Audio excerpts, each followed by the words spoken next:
Blackstone Audio presents Heaven's Ditch, God, Gold, and Murder on the Erie Canal by Jack Kelly. This book is read by Andrew Reilly. The Erie Canal rubbed Aladdin's lamp. America awoke, catching for the first time the wondrous vision of its own dimensions and power. Francis Kimball. Upon my arrival in the United States, the religious aspect of the country was the first thing that struck my attention. Alexis de Tocqueville. Prologue.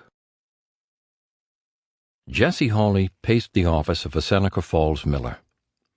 The room trembled as rushing water drove the mill's cogwork. Amid the musty smell of grain, the curly-haired broker spread a map of New York State on a table and sat, ruminating over it, for I cannot tell how long. His eyes lit on Niagara Falls. An image burst into his head. He saw the green water of the Great Lakes gushing in a mist-clad roar over that famous precipice. He imagined a great work of man diverting the flow into an artificial river, a canal running across the entire state. He saw a long parade of boats, each stacked with barrels of flour, floating down this channel toward eastern markets. To Hawley, a middleman in the western New York grain trade, it was a vision of wealth.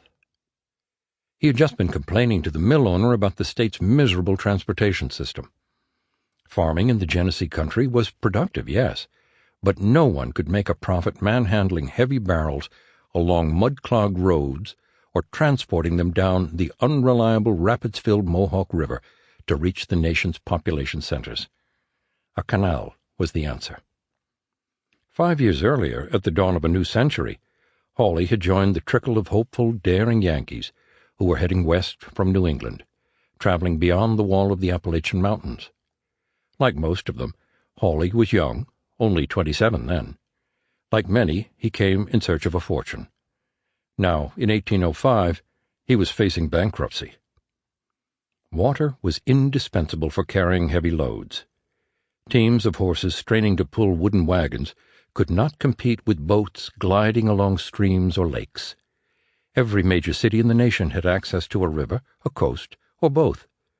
A horse that could move 2 tons along a smooth road could haul 50 tons down a canal. Yet Hawley's idea was laughable. 360 miles of tangled forests and dank swampland, of hills and valleys, separated Lake Erie from the Hudson River. Hawley needed only to consider the Middlesex Canal and... Sample complete. Ready to continue?